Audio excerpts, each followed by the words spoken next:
I'm not proud of this. I nearly ended the life of an innocent Pokemon. I hope one day some pure-hearted trainer will catch this Pokemon and help it reach its full potential that we wanted it to have.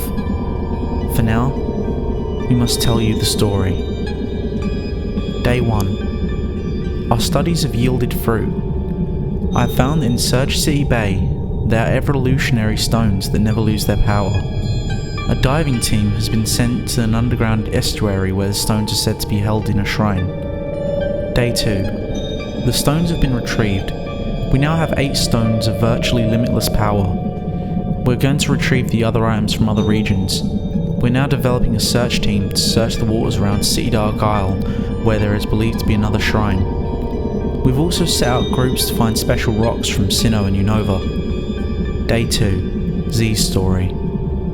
I don't like getting up. I want to stay asleep, but Dad said he wanted to talk to me today. I'll just see if he forgets. No chance of that. Dad wakes me up. We need to talk about Eeveelution, he says. Great. I don't want to talk about growing up yet, but I get up anyway. Dad says I'm not a normal Eevee, and he's right. I'm a different colour than other Eevees. Dad says that's called being a shiny Pokemon. Mum, a Glaceon, and Dad, an Umbreon. And I get into our living room, a nice furnished room inside our human-made house. I knew this talk would come soon. I didn't want it to, but they said I needed it. I'm going to be some lucky trainer's Pokemon someday. Dad explains that Umbreon is the Dark-type Eeveelution with high defensive stats. They have the powers of Moonlight, a poisonous spray, and other status moves. He says that Eevee becomes Umbreon at night if they have a strong relation to their trainer or with a Moon Shard. Mum states that Glaceon is the Ice-type Eeveelution. The species has a high defense and special attack. Their powers include making their fur stand up like needles and flash freezing moisture in the air. She says that they evolve when near special ice-covered rocks. After that, they handed me a book written in that messy human language. It contained entries of all 7 evolutions. I'll start with the first, Jolteon. The lightning Pokemon, the electric Eeveelution. They evolve through use of a Thunderstone. They have a high speed and special attack. Their arsenals of techniques include Thunder, Pin Missile, and many others. They gain power by breathing in negative ions. They tend to make their fur stand on ends to be as sharp as needles. Hey, just like Mum. Vaporeon, the Bubble Jet Pokemon. They evolve via the use of a Water Stone and have a high hit points and high special attack. Their move pool includes Hydro Pump, Ice Beam, Acid Armor, and more. They can disappear into water, making them near invisible underwater. They are commonly mistaken for mermaids. I have the strangest sensation to check my water before I drink it next time. Flareon, the Flame Pokemon. And they evolve through exposure to a Firestone. They have very strong attack and special defense. They have an internal flame sac that can make their body as hot as 1600 degrees Fahrenheit, and use moves such as Flamethrower and Fire Fang. Now that's on fire. Well, I went through all the Eeveelutions and they have their strong points. Evolution will be a hard choice. I decided just to rest, but then, the next day. Day 3. I got out of the car. Professor Fur looked at me worryingly. Are you sure that shiny Eevee will be okay? He asked. Of course, I replied. We're not Team Rocket. We want to perform these experiments to better our understanding of evolution. We make sure all our experiments are humane for Pokemon. Professor Fur looked worried, so we agreed that he could watch all the experiments. We found the shiny Eevee playing with his friends. Professor Fur got it into a Pokeball. After driving to the lab and making sure it felt safe, we knocked it out using a painless serum. The team had not gotten all the stones yet, but we had extracted shards of the stones we still had. We'd found out that Eevee and every evolution of Eevee had their spine run down through their body into their tail. We implanted the shards of Water, Fire and Thunderstone into the small Pokemon spinal column. Day 4. Z's story. I can't remember much, but I think that the scientists are okay. I'm back with my family and I'm just laying around. The scientists are returning tomorrow according to my parents. When they came back, they brought me into the lab. Well, Eevee? You deserve to know why you're here, he said. We are experimenting with devolution, or the process of devolving Pokemon. Devolution? That's unheard of. I wonder what will happen. Now Eevee, you are perfect for the experiment. We've already implanted parts of evolutionary stones in your spine. Now we wish to alter your DNA to allow you to devolve at will, he said. We are performing this to further our understanding of evolution. Do you wish to continue? I thought about it. I finally nodded my head. I thought this could help both Pokemon and people. The scientist smiled. He picked me up and put me to sleep. The fourth day was mostly monitoring Eevee's DNA changes. Everything went smoothly. We gave Eevee the ability to devolve at will, and the ability to remember moves its evolved form knows. When it evolved into Vaporeon, it would know Hydro Pump, Acid Armor, and other moves. We were incomplete because we needed to study the Eevee genome more. Afterwards, we planned to add the other 4 evolutions and give it the power to go from one evolution to the other. Day 5. We got Eevee again. The shiny Eevee was looking much like a teenager who was dragged out of bed on a Monday morning. We started testing for battle today. Okay Eevee, we want you to focus on becoming a Flareon. If the genetics worked, you should be able to transform with no trouble at all. I saw Eevee close its eyes. He started to glow and he turned into a Flareon. I was overjoyed that nothing went wrong. This was a success beyond anything. Day 5, Z's story. I focused on becoming Flareon. I started to glow as my body temperature shot up, and I felt a warm blanket of fire around me. Then came the immediate change in major thoughts. I felt the most irresistible surge of cockiness. I felt like I could crush any foe in my path, and I immediately wanted to fight someone. The scientist pointed at a target. He said that I could test out new attacks on it. I tried Giga Impact, Flamethrower, and Fire Fang. Now, focus on becoming Eevee again. I did so. The new body was nice and all, but I did like being an Eevee. I focused and became Eevee again. I was back as an Eevee, and then I was told to become a Vaporeon.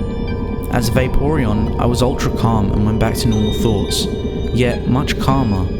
I wanted to rest for a while.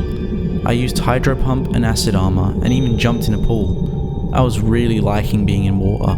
Jolteon was a lot like Flareon, but instead I was very hyper. I blasted the target with Pin Missile and Thunderbolt. I even tested my speed. I was very fast. I devolved to Eevee. You surpassed expectations. Here, have a Pokeblock. He threw me a Pokeblock and I happily ate it. Now, go get rest. We will get some more testing done later. Days 6 to 20. These days were filled with more testing. We had greatly decoded the Eevee genome. The DNA changes due to radiation, and each evolution stays similar regardless of how it changes.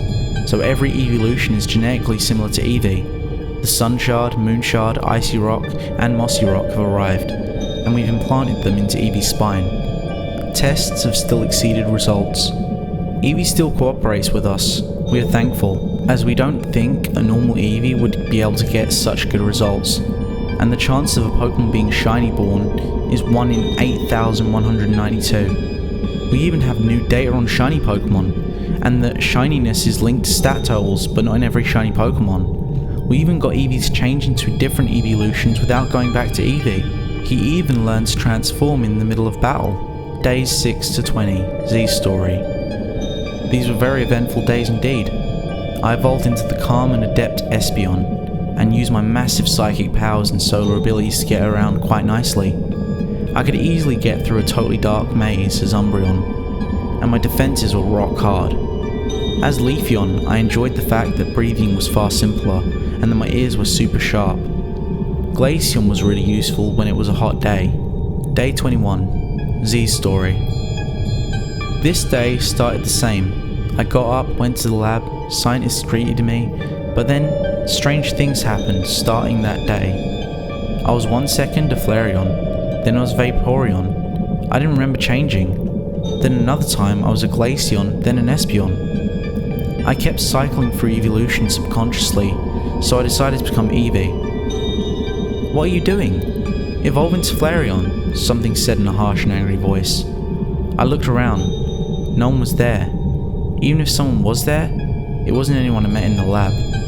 I knew all the staff by name, face, voice and scent. I then ran into the hall. I wanted to feel safer, but whatever was tormenting me was intending something else. "Don't listen to him. Evolve into Vaporeon and stay that way," said a much calmer voice.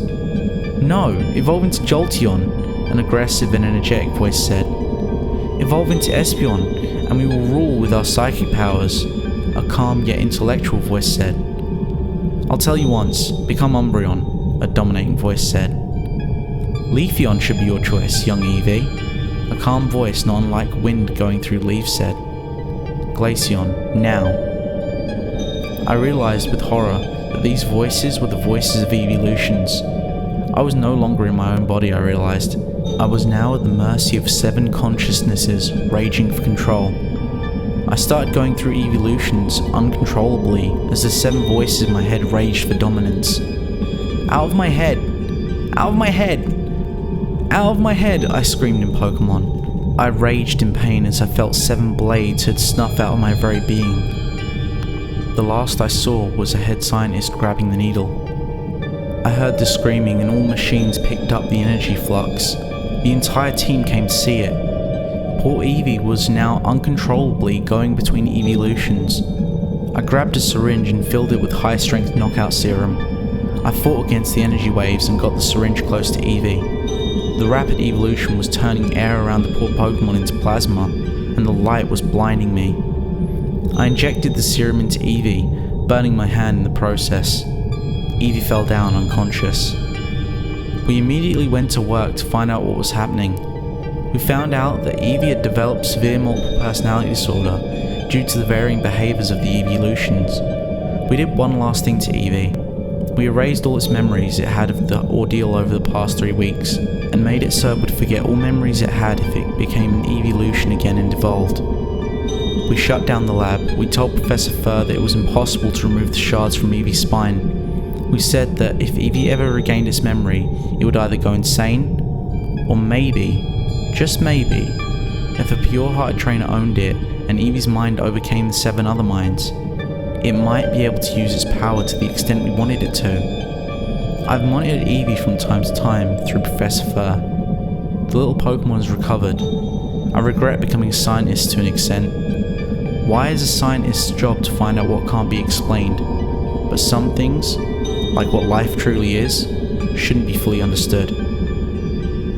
Years later, I received word from Professor Fur that he gave Eevee to a trainer. He has faith. I have faith. I hope that I get to see Eevee again. I hope to see that he could truly become what we wanted him to be. The next entry took place later according to the text. I saw Eevee with the trainer yesterday. Eevee looked so happy. We talked for a while. He said he was from Topsoil Town, and he said his name was... The trainer holding the journal dropped it, and his loyal Eevee went over to read the name.